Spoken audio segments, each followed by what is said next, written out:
building space stations and planetary ports in Elite Dangerous is fun, but if all they produce is biowaste, they're not all that interesting. You more likely than not want to specialize their economies so that they produce some particular type of good that you're interested in making. Maybe it's a refinery to help with a global shortage of metals that currently exists in the galaxy. Maybe it's an agricultural paradise, or maybe it's like some kind of extraction nitty gritty economy inside an asteroid base. Whatever it may be, chances are you will want to be making more than just biowaste. So how do you do that? How do you do that consistently and reliably, considering that nobody really gave you a game manual for this?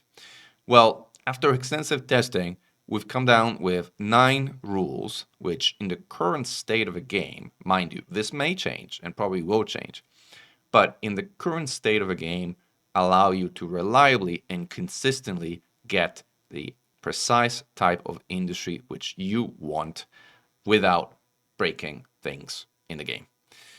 What are those rules? Well, first and foremost, you need to build on and around this concept of local body. And we talk about it extensively in the previous video. So if you want to know more about what local body is and isn't and how it works, I would highly recommend clicking on the card which should be appearing on the corner of the screen that links back to the video we just put out earlier, as that goes into a lot more depth. But as far as specializing industry is concerned, for the purpose of this video, all you need to care about is that only installations, settlements, hubs, and other buildings that are constructed in the so-called local body, that is, a planet and its immediately attached space slots, counts. Everything else does not count for the purpose of specializing industries. It still counts in terms of giving you build points, but it will not matter as far as the economy of the final port is concerned. That's the first rule. Build on and around a local body. You will want to build in locations with at least 1+2 build slots for reasons that will become obvious as we go through the other rules. But generally, you want 1 slot for a space station, be it a Coriolis or an Orbis, maybe even, or even just a humble outpost. But still, you want obviously a slot for the spaceport that you want to build. And you want at least 2 additional build slots, because you'll need those for installations or settlements or hubs that allow you to actually specialize the economy. So the minimum number of slots that you would want to consider building a specialized industry should be 3 for this reason. The third rule is to only build spaceports for now.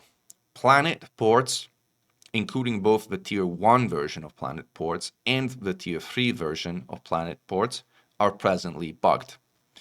They only produce 3 commodities. They do not have full markets available no matter what you do. As a result, you can't really get much out of planetary ports for the time being as far as station economies are concerned, and if you're trying to specialize station economies, which is why you're here in the first place, for the time being, you should be building spaceports.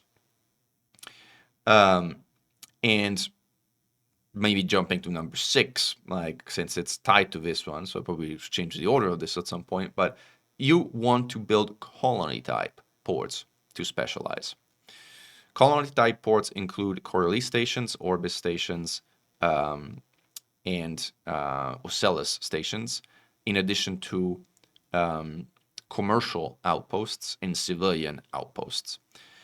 Asteroid bases are not colony type, they're extraction, so they follow slightly different rules so that you kind of get a hang of it once you understand the rest of what we're talking about in this video.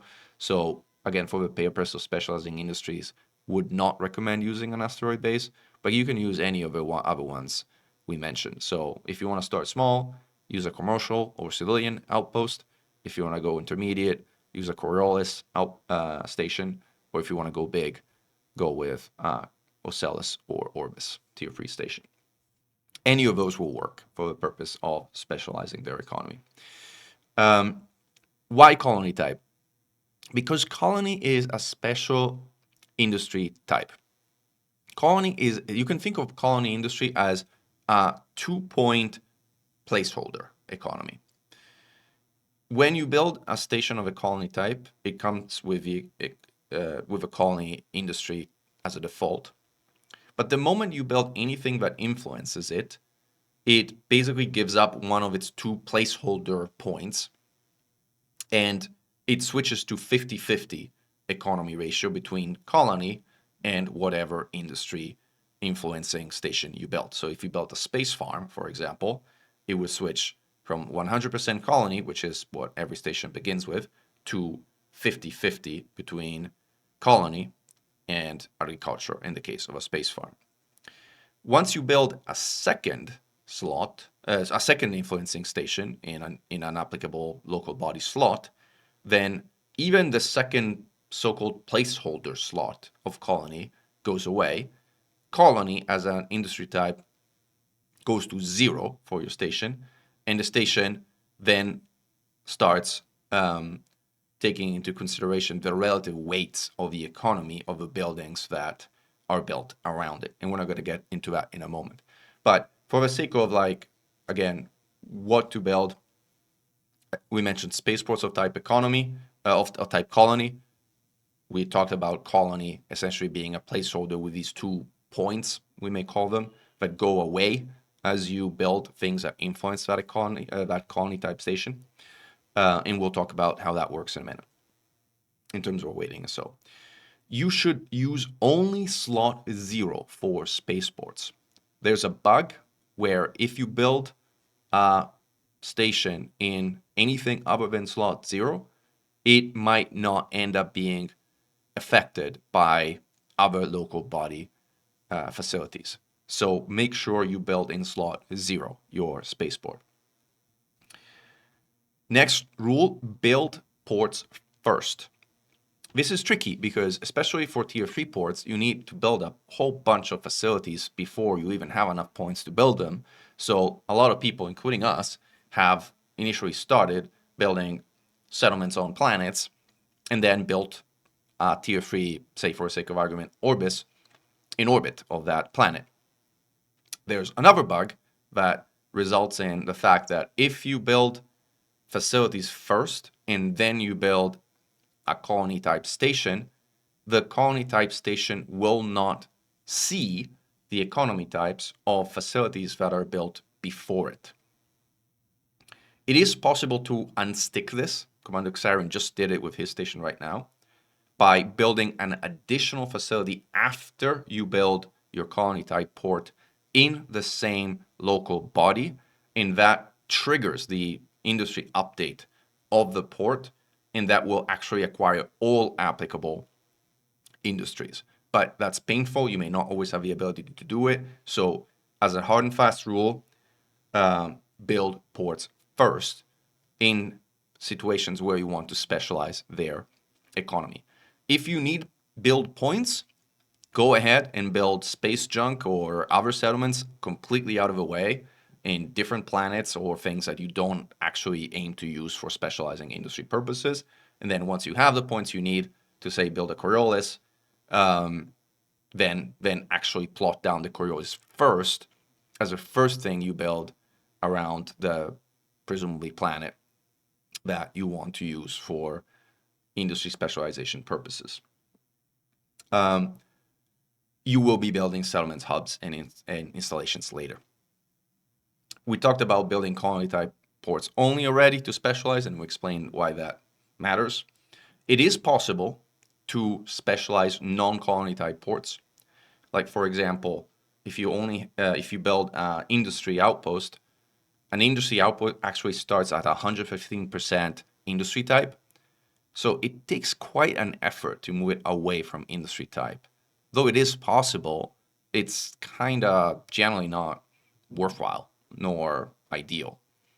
Also, why would you want to do it? Like, if you build an industry type outpost, it's usually because you want industry on that outpost. So anyway, don't do that. Use colony type settlements. Rule number 7 is only build one port per local body maximum. The reason for that is that we have reason to believe that the amount that ports produce is divided up among the ports present in a given local body.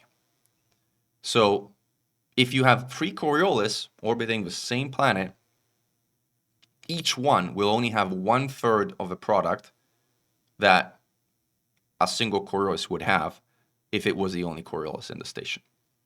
We need more research on this, but again, the evidence we have goes in the direction of suggesting that this is happening. Not only that, but more than one station or port in a local body has also been noted to really mess up the association between settlements and hubs and those ports, to the point where sometimes it happens that a particular port only picks up one hub and the other port doesn't. And it creates this really messy situation, which you really don't want to get yourself into. So don't do that. Don't build more than one port per local body. As you specialize economies, build one colony type port per local body. No more. What should you aim as far as industries is concerned? It is possible to get many, many industries in a particular station. So why would you not want to have, I don't know, for example, 5 industries, each at 20% proportion? Well, there's 2 reasons why you don't want that. Number one is the amount of product scales with the proportion of the industry. So a Coriolis, which is 100% refinery, will produce twice as many goods as a Coriolis that is 50% refinery, other things being equal. And this we have tested and have hard data that suggests that this is the case. So I think it's fair to say we know that for a fact. So if you sort of break down among multiple industries, each industry will be producing less goods, which in and of itself isn't that desirable. But the main problem is that industries only have their full range of goods if they have 50% or greater proportion. The moment they drop to 45 or lower, they progressively start losing products access to market. So for example, a refinery, and I know because we built it yesterday, so I have it right in front of me. A refinery that drops from 50% to 45% production loses liquid oxygen, insulating membranes, polymers, semiconductors, beryllium, cobalt, gallium, gold, lithium, tantalum, titanium, uranium. So you lose a ginormous amount of goods to a point where it makes you wonder whether it even still has a point of actually even having a refinery in the first place. Because if you're not making steel and titanium, why do you have a refinery? So it is generally highly undesirable to have more than 2 markets, because then obviously at least one of them is at least 2 in fact of them are going to be under 50%. So what you should go for as far as economy design for stations is either a high producing market with a single 100% economy proportion, or a split 2 market station with a 50-50 ratio where both economy types have their full product range, but obviously have each has less amount of goods than the comparable station with a 100% proportion would have. Last rule, where possible, and it is not always possible, and we'll get to that, but where possible, you should use 2 planetary hubs to specialize your industry. The reason you want to use 2 planetary hubs to specialize your industry is because hubs have the same weight to each other. So if you use an industry hub and a refinery hub, the resulting economy type of your station is going to be 50-50 refinery industrial, which is precisely what you want. Same with science, same with other things that have hubs. There are some economies, notably agriculture, that do not have hubs available to build. So in that case, you can't do that. That makes things somewhat more complicated because the weighting of hubs and the weighting of tier 2 space installations and the weighting of tier 1 and tier 2, I got mixed up, anyway, the weighting of tier 1, tier 2 space installation and hubs is different. Hubs have the weight of, I will call it 3. Tier 2 space installations like the medical facility have a weight of, I will call it 2. And tier 1 space installations like the space farm have a weight of, I will call it 1. So if you build one space farm and one refinery hub, weight of 1, weight of 3, the resulting economy of your station is going to be 25% agriculture, 75% refinery, which is great if you want to make a high-producing refinery. However, it means you will not have access to all agricultural products. For example, the station will not produce water and will not produce a number of other highly desirable agricultural goods. To get to 50-50 using space farm only, you would need to build 3 space farms, and that would counterbalance the refinery hub. But obviously very few, I don't know if actually any, very few locations have 4 space lots, like 3 for space farms and 1 for a Coriolis or similar station. So that's not generally practical. You're able to also counterbalance that by building agricultural settlements on the planet, but I don't know at this time what the exact weighting of those agricultural settlements are. We're still gathering data with regards to what the proportion is of those respective settlement and things you build, essentially. The short, again, hard and fast rule is whenever possible, use 2 hubs to specialize your industry. So what does the simplest specialized industry look like in practice? Well, what it looks in practice is you would start with whatever station is available. If you're lucky enough to have a starter station that is in orbit of a planet and has an additional space slot or 2, that's fantastic. You can build a Coriolis to start. And let's go with that example for a moment. So we have a Coriolis to start. Then we need 2 tier 2 build points for the hubs. So we're going to go and build something out of the way. So we might build a satellite, we might build a comms installation, we might build a relay, build them away from your intended port. That gives you 2 tier 2 construction points. You use those 2 points to build 2 hubs underneath your Coriolis on the planet that is orbiting. Can be 2 hubs of the same type. If you want to make it, let's say, a dedicated refinery, you build 2 refinery hubs, or it could be split. You can make it high-tech and industrial and build a scientific hub and industrial hub. There are some requirements in some cases. Like, for example, if you want to build an industry hub, you will need to first build a mining installation elsewhere in the system. So that would change the type of installation you build first. So instead of a satellite, you will be building a mining installation if you want to build a planetary hub of type industrial. But again, you can check that Masquerade spreadsheet, and I will link it in the video description for more details of how that all works. So these are the 9 rules that will allow you to consistently get the economy type of your choosing at your ports with very minimal, if any, risk of breaking things or breaking systems, at least as far as things work today. Again, things will evolve, these rules will change over time, so we'll keep you updated with regards to the new developments of how these rules effectively evolve as Frontier Development makes changes throughout this beta. But for the time being, I will argue this is the best hard and fast set of rules for people to confidently build stations that have a specific economy type.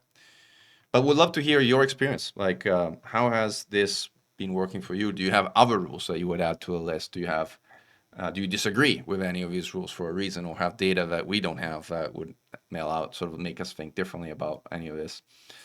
Love to hear your thoughts and comments. And as always, if this is helpful, consider please liking and subscribing, as your support means a lot. Glory to mankind. Mechan, over and out.